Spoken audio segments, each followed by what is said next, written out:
The planet was silent, covered in gray rocks and endless shadows. Above, the sky was filled with two pale moons and faraway stars that gave no warmth.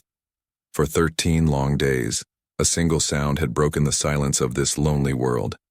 It was the voice of a woman, weak, tired, but still alive. She was not human, her skin faintly glowing blue under the cold light, her eyes large and shining with fear. She was an alien woman, abandoned and forgotten.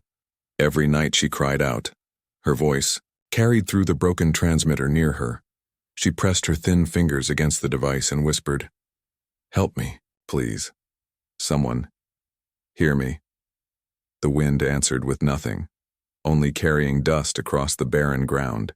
Her body was weak, her legs hurt from the wound she could not heal. Still, she forced herself to sit near the transmitter and beg. She believed someone somewhere must hear her voice. But the days passed and no one came. Her people had left her behind. On the 13th day, the memory still burned in her mind. She had seen the ships of her own kind lift into the sky, leaving her to die. They had told her she was too weak, too slow, too broken to continue the journey. Their laws said the weak must not hold the strong back, so they abandoned her without mercy.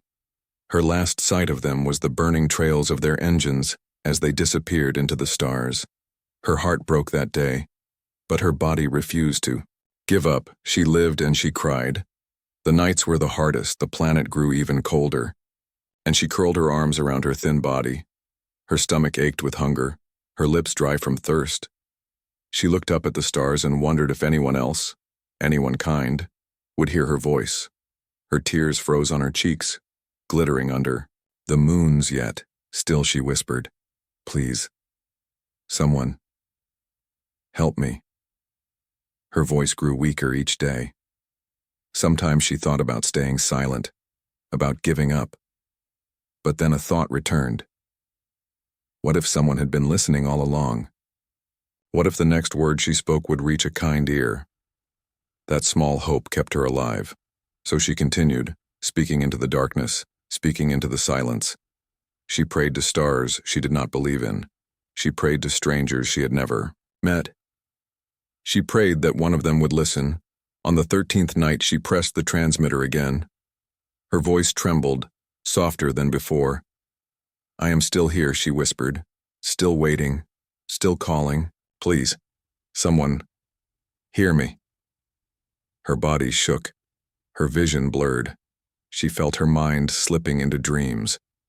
In her dreams, she saw strange figures, tall and strong, walking with weapons. In her dreams, she saw her people laughing as they left her behind. In her dreams, she heard the sound of footsteps approaching. But when she woke, there was nothing but silence, far away. In the black ocean of space, her voice traveled. The signal was weak, broken, like a whisper, lost in storm, passed through dead satellites, through dust fields, through abandoned listening stations. For 13 days, no one noticed. But on this night, something was different. Her cry reached a small human outpost on the edge of space.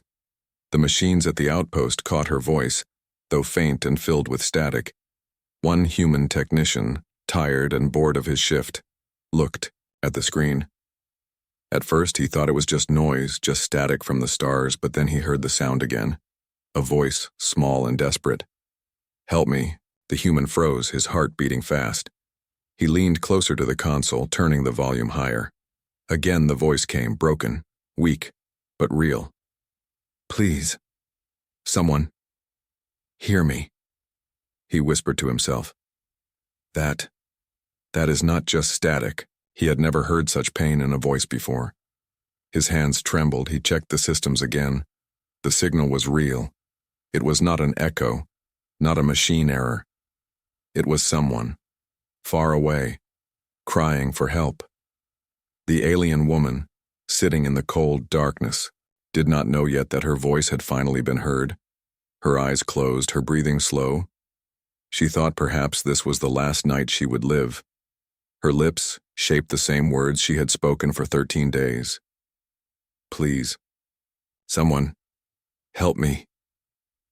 The words left her mouth like smoke fading in the wind.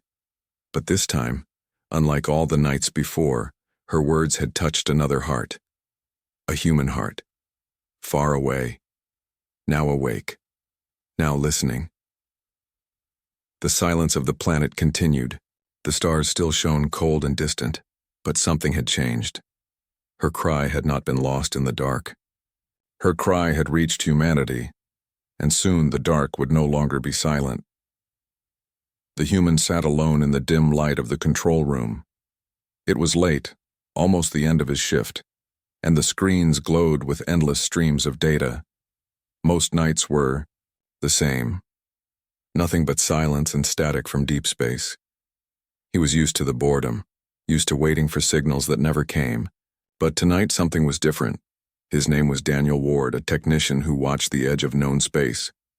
He was not a soldier, not a hero, just a quiet man who listened to the stars. When the first faint voice reached his station, he almost ignored it. He rubbed his tired eyes, thinking it was only a trick of the machine. But then the sound came again, soft, broken, almost lost. "Help me." His heart jumped and his hands moved quickly over the controls. He replayed the signal, adjusting the filters, cleaning the noise, and then he heard it more clearly. Words, a real voice. "Please, someone, hear me." Daniel froze, his chest tight with shock. In his years of service, he had picked up strange sounds, whispers of dying stars, echoes of comets, but never had he heard a voice like this. It was trembling, filled with pain, filled with hope. It was the sound of someone alive, alone, desperate. He leaned closer, his face inches from the speaker. "Is this real?" he whispered to himself. Again the voice came, weak, but steady. "I am still here, still waiting." He felt a chill run down his spine. If this was a real signal, it had traveled through endless space to reach him. That meant someone was truly out there, far beyond the maps of human colonies, someone crying for help. His mind raced with questions. Who was she? Why was she calling? And why had no one else heard her? Daniel tapped the console, checking the source. The signal was faint, almost broken apart by distance, but he traced its path, and his eyes widened. It came from a barren, uncharted world, a world no human had visited, a world marked as empty. Yet here was a voice, living, breathing, calling. He hesitated, his hands hovering over the reply switch. His training echoed in his mind. Never respond to unknown alien signals. There were warnings in every handbook. Unknown signals could be traps, lures from hostile species. But his heart told him something else. This did not sound like a trap. This was not the voice of a hunter. This was the voice of a broken soul. Daniel sat back in his chair, staring at the blinking light of the transmission. The voice repeated again, softer now. "Please. Someone. Help me." He clenched his fists, torn between duty and compassion. The rules said to record the signal, report it, and wait for command.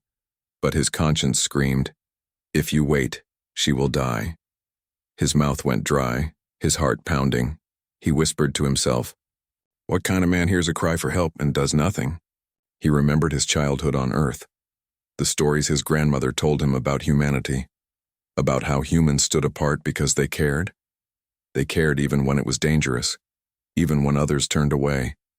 Never ignore a cry for help, she had told him once. And now, here it was, the truest cry he had ever heard.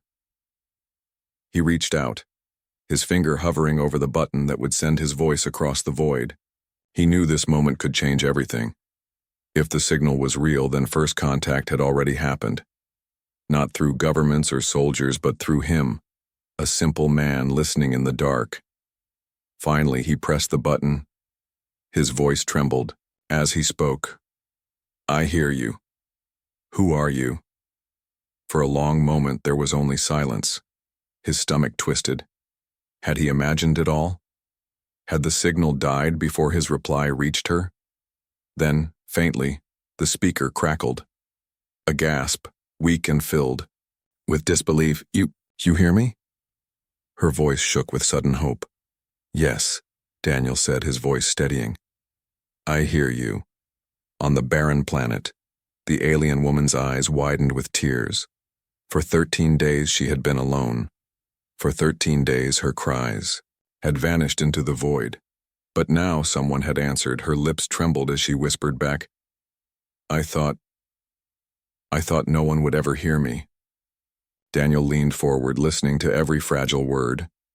"You're not alone anymore," he said softly. His words carried across the endless distance, a fragile thread of connection between two souls who had never met. In that moment, Daniel knew his life had changed. He was no longer just a watcher of stars. He was the first human to hear an alien plea for mercy, and he had chosen to answer. He did not know her face. He did not know her people, but he knew her pain. He knew her loneliness. And in the quiet of the outpost, he made a silent promise.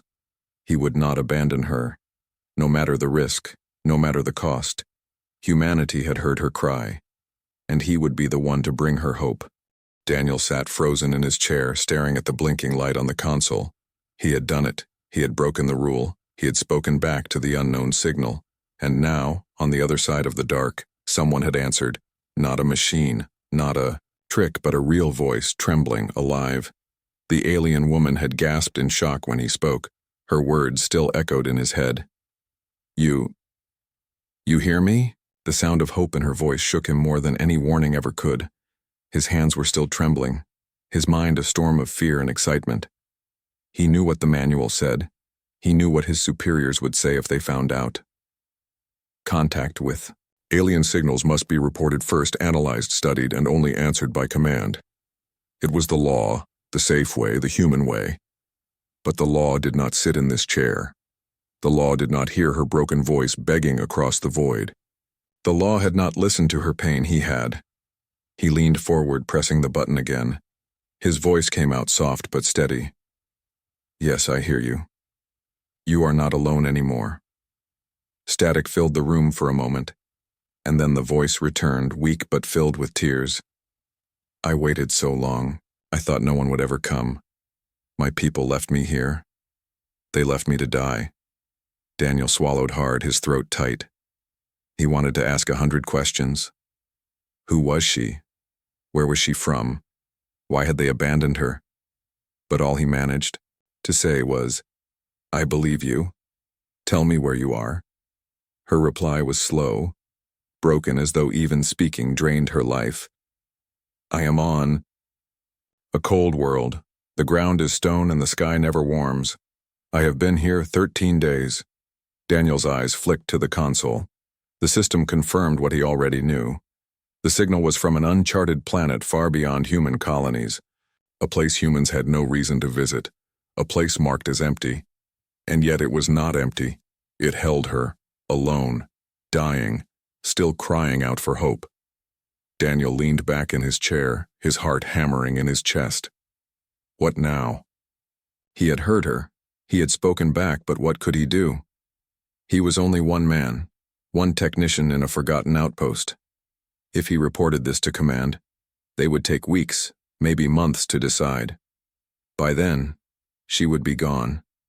Nothing but silence. On the barren world, he clenched his fists, staring at the stars outside the viewing glass. No, he could not let that happen. Not after hearing her voice, not after feeling her despair, but fear gripped him too. What if this was a trap? What if the voice was only bait, designed to lure humans into danger? He thought of the stories told in training, stories of hostile aliens, stories of hunters that used voices to deceive. His chest tightened as doubt clawed at him.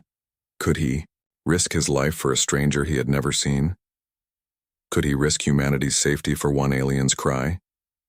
He shut his eyes, breathing deeply, and then her voice came again, soft, fragile, breaking through his fear. Please, whoever you are, do not leave me alone again.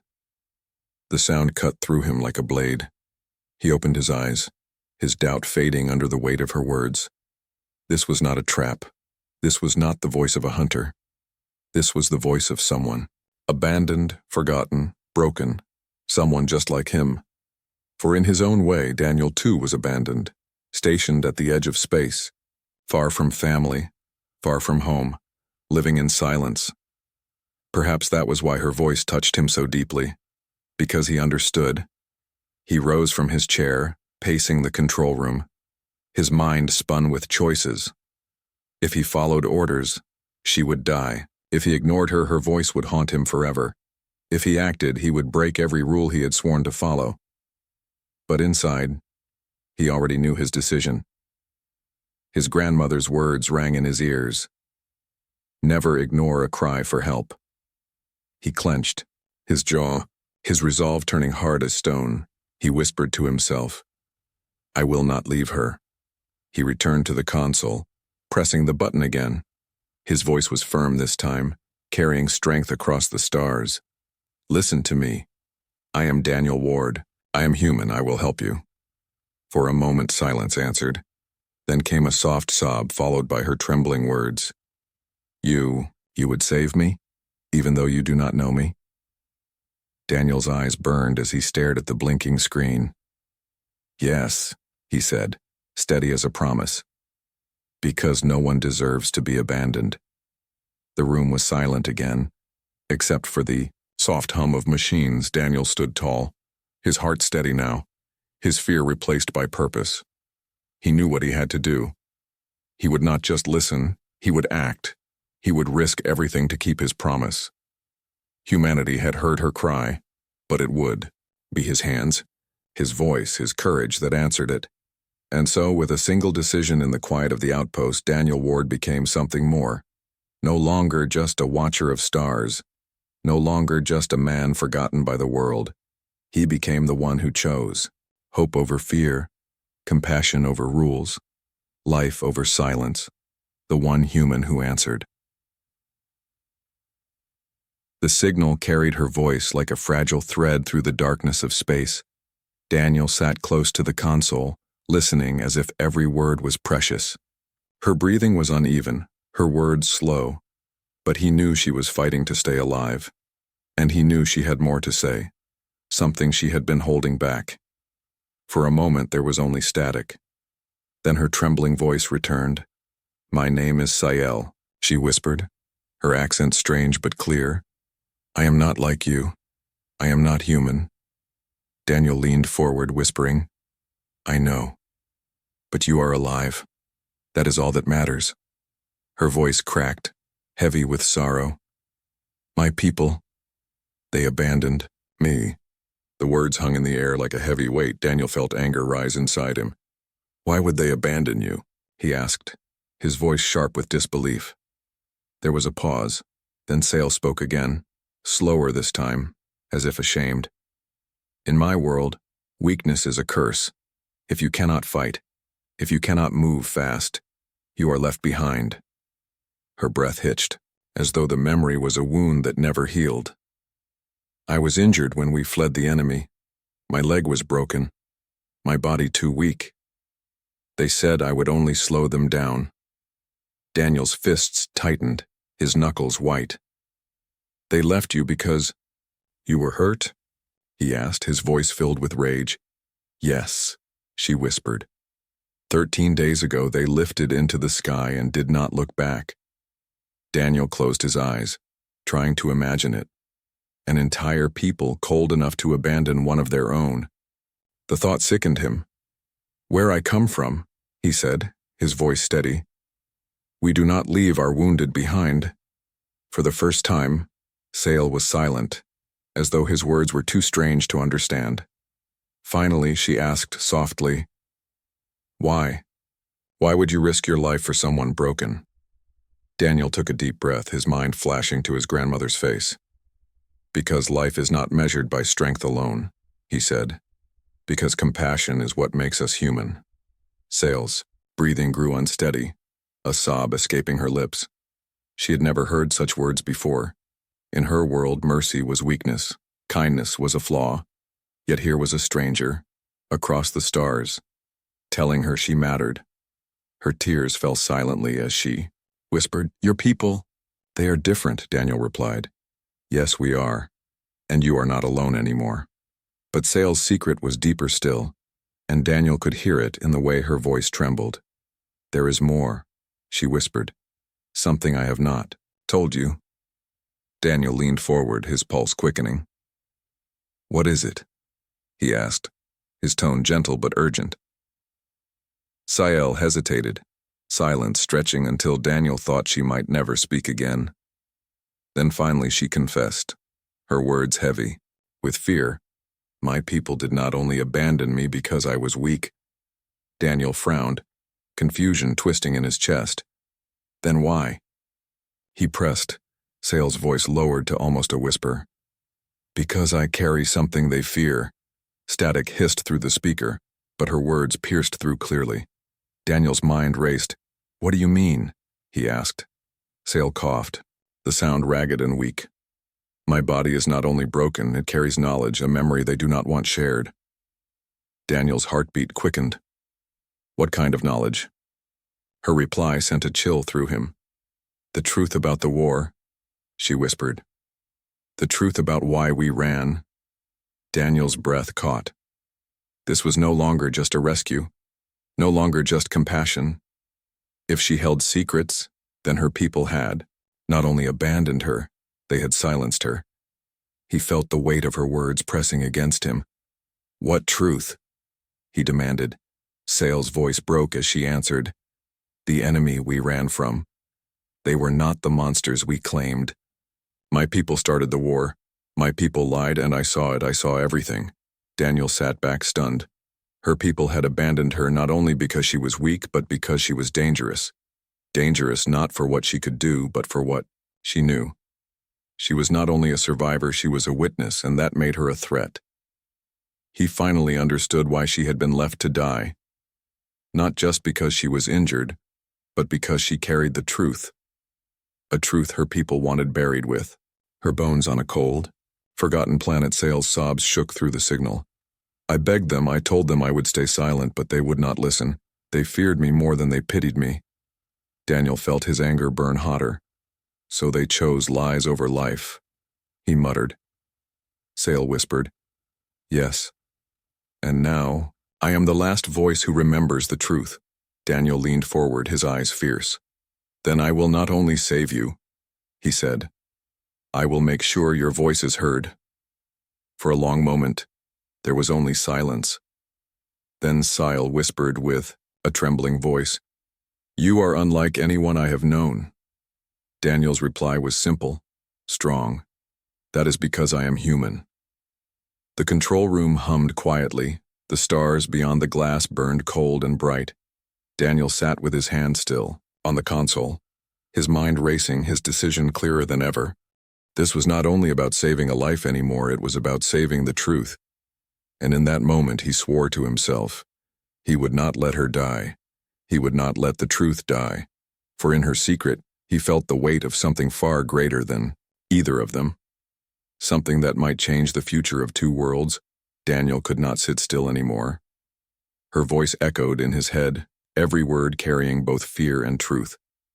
Sael was not only a dying alien left on a cold world. She was the last witness to secrets her people wanted buried. If he delayed, she would be gone. And with her, the truth would vanish forever. The small outpost around him hummed with machines, blinking lights, and cold silence. But Daniel's mind was alive with fire. He knew what the handbook said, he knew the rules he was breaking. Still, he also knew the sound of a dying voice, and nothing in him could allow that sound to fade away. He rose from his chair, pacing the narrow floor. What can I do? He whispered. He checked the coordinates again. The planet where Sael was trapped was far but reachable. His personal shuttle was small, slow, and not designed for rescue missions, but it could fly and it could land. And that was all he needed. He sent one last message through the console. Sael, listen to me, I am coming for you. Her reply was faint, broken by static. You would come? Even if your people forbid it? Daniel clenched his jaw. Yes, he said firmly. Because you should not die alone, not while I can stop it. She did not speak again for a long moment. Then came a sound that made his chest ache. A weak laugh mixed with tears. "You are strange, human," she whispered. "No one from my people would risk so much for one life," Daniel whispered back. "Then maybe that is why I must."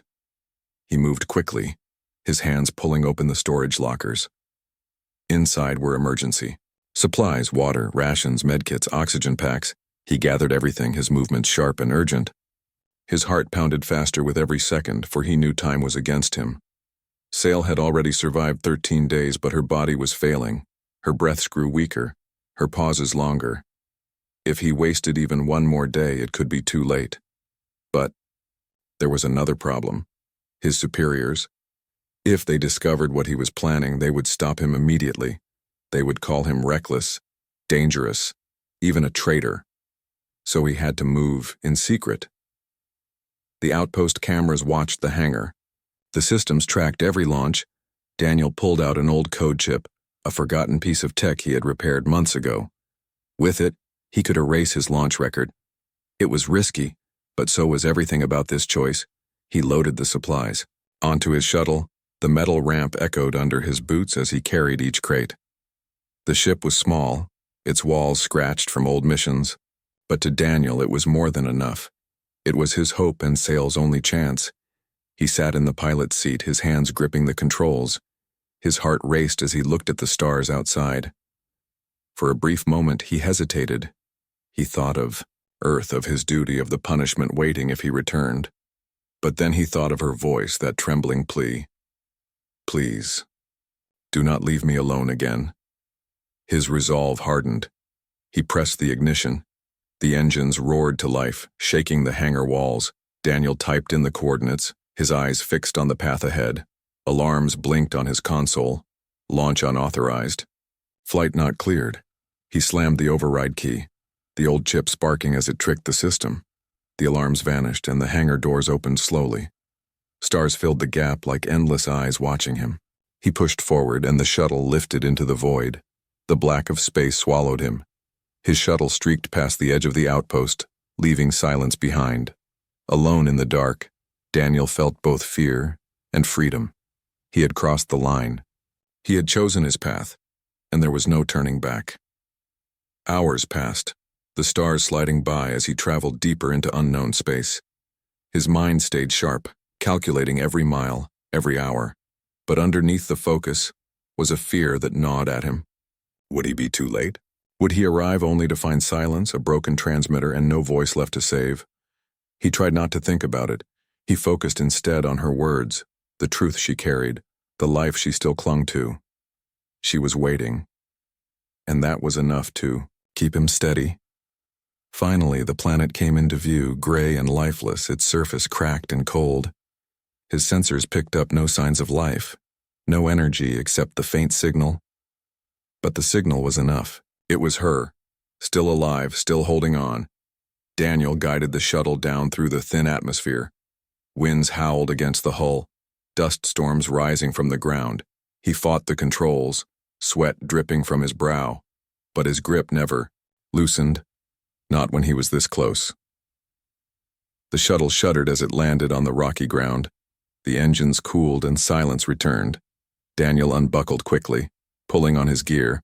He grabbed the supplies and stepped down the ramp. The air was thin, bitterly cold. Dust swirled around his boots. For a moment, all he heard was wind. Then faintly through the static of his comm, a broken whisper. "Human, is it you?" Daniel froze, his chest tightening. It was her. She was alive, barely, but alive. He pressed the comm, his voice steady. "Yes, Sale. It is me. I am here."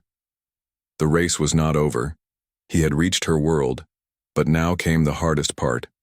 Finding her, saving her, carrying her back to life. And time was slipping away with every breath she took. The wind screamed across the barren surface of the planet. Dust clouds twisted in the thin air, cutting Daniel's vision as he stepped away from his shuttle. His boots crunched against sharp stone, each step echoing in the silence of the world. The planet felt dead, but he knew it was not. Somewhere out here, a single fragile life was waiting. He held the scanner in his hand, the screen glowing with faint signals. The transmitter's pulse was weak but still alive. It guided him across the jagged terrain like a fading heartbeat. Every few seconds, static filled his comm, and then came the softest sound, her voice trembling and faint. "Human, are you close?" Daniel pressed the comm, his breath heavy but steady. "Yes, Sale, I am close." "Hold on, just a little longer." Her reply came back broken, almost lost to the storm. "My strength is gone. I cannot move, but I can still hear you." Daniel's chest tightened as he climbed a ridge. His eyes searched through the dust, his body driven by urgency. And then he saw it. Half buried in rock and sand was a broken escape pod, its metal twisted and blackened.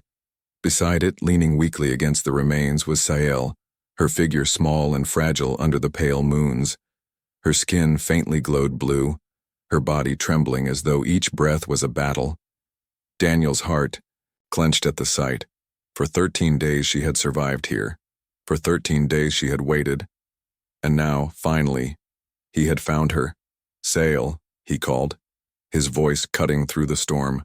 Her head lifted slowly, her large eyes shining with disbelief. She whispered, "You came.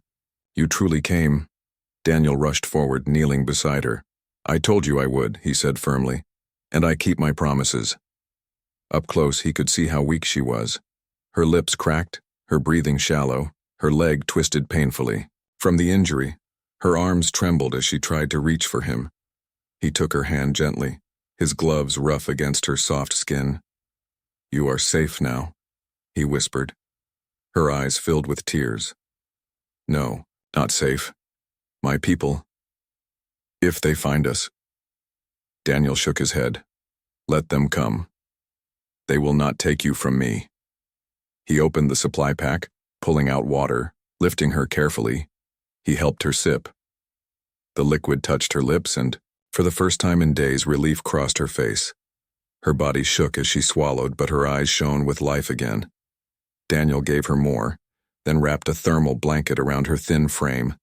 The storm howled, but inside the blanket, she was warm. Her eyes closed briefly, whispering, "I thought I would die alone." Daniel answered softly, "Not while I breathe." But danger was far from gone. The scanner beeped sharply, warning of incoming movement. Daniel's head snapped up, his jaw tightening. The skies above glowed faintly with energy trails.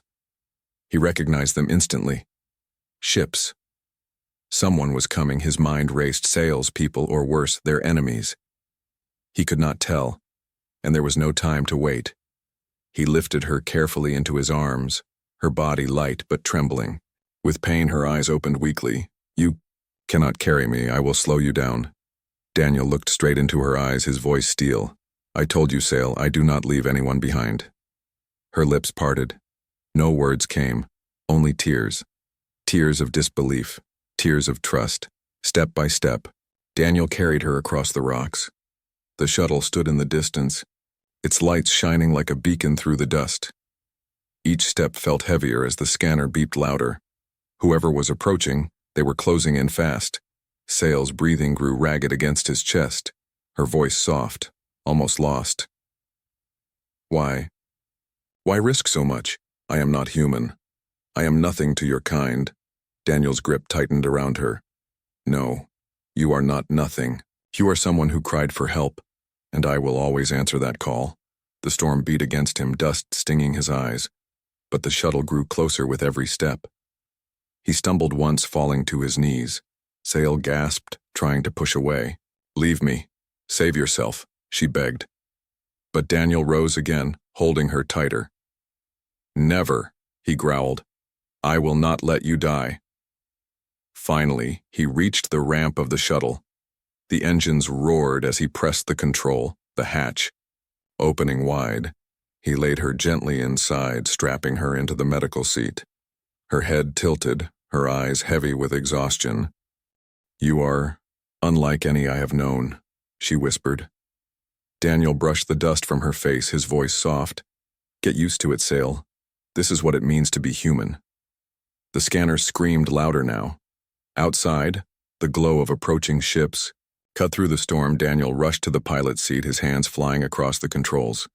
The engines roared, the shuttle lifting from the ground. The storm fell away beneath them, but the danger above grew closer. Sail's voice trembled through the comm. They will not let me go. They fear what I know. They will chase us. Daniel's jaw clenched as he steered into the sky. Then let them chase. They will never take you from me. The shuttle broke through the clouds, engines burning bright behind them. Shadows of alien ships cut across the stars. The rescue was not over. It had only begun. But for the first time in 13 days, Sail was no longer alone.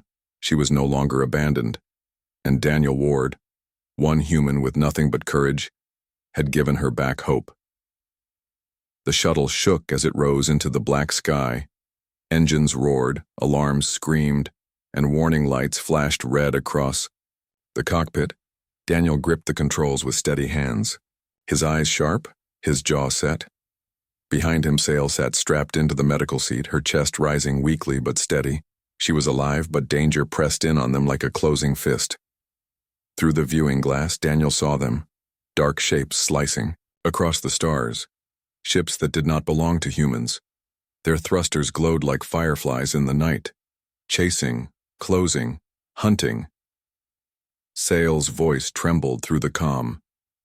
They are my people. They come for me. Daniel's chest tightened, but his voice was firm. Then they will have to go through me first. He pushed the shuttle harder, the engines roaring as they sped into open space. But the alien ships were faster, their shadows multiplying across the radar. Daniel's mind raced. His shuttle was small, not built for battle. He had no weapons, no shield strong enough to last long. But he had one advantage, his will to fight for her. Sail's voice broke the silence. They will not stop. They fear the truth I carry. They will burn this ship before they let me live. Her eyes glistened with sorrow. Go, human, leave me, and they will not harm you. Daniel turned, his gaze fierce as steel. Do not say that again, he growled. I crossed the stars for you, Sail. I carried you through the storm. I will never abandon you now. Her lips parted. No words came, only tears streaming down her glowing cheeks. The first blast struck the shuttle, the hull shaking with thunder. Daniel gritted his teeth, adjusting the course sharply. The ship dove through a field of jagged rocks drifting in space. Asteroids spun like knives around them. But Daniel wove through with skill. Another blast flashed past, missing by inches. The alien ships followed, their weapons lighting the darkness. Sail held onto her seat, her voice breaking. You cannot fight them. You will die. Daniel's hands moved fast across the controls. Maybe, he said, his eyes burning with determination. But if death comes, I will meet it standing, not running, not abandoning. The shuttle scraped against a spinning rock, sparks lighting the cabin. Alarms screamed louder, oxygen levels. Dropping, Daniel pushed the ship harder, forcing it deeper into the field. The alien ship slowed, cautious of the deadly rocks. Daniel smiled grimly. That's it. Keep fearing. I will not. For a brief moment, silence returned. Only the hum of engines and the pounding of Daniel's heart filled the cabin. He looked back at Sail, her face pale but her eyes fixed on him.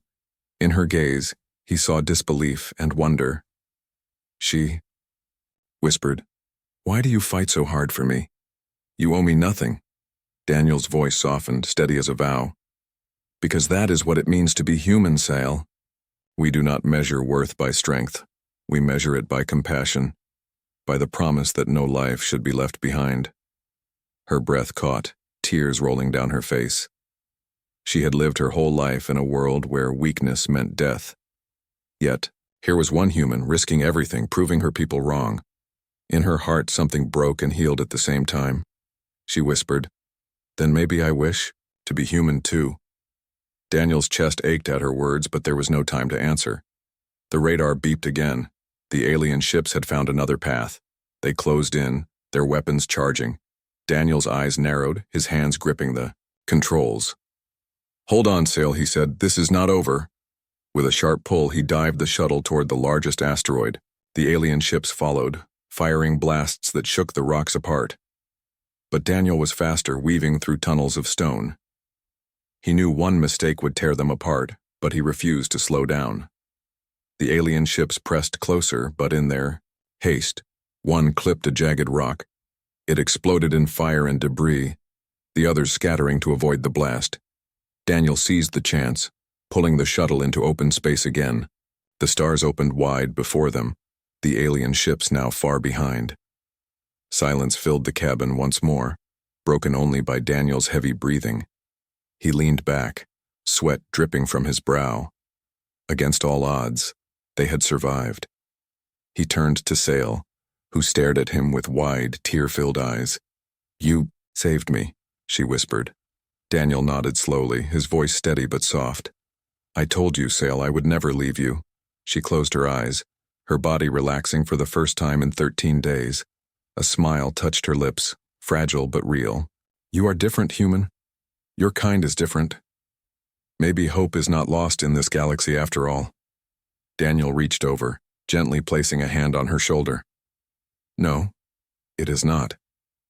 As long as someone chooses compassion over fear, hope will always live." The shuttle drifted quietly now, leaving the broken planet and its shadows behind. Sale leaned against the seat, her eyes heavy but her heart light. Daniel kept his eyes on the stars, guiding them toward safety. In the silence, a bond had been forged, stronger than laws, stronger than fear. One alien who had been abandoned, one human who chose to answer. Together, they carried not just survival, but the meaning of humanity itself. And as the stars stretched before them, the galaxy no longer felt so empty, for hope had found its voice. And it was human.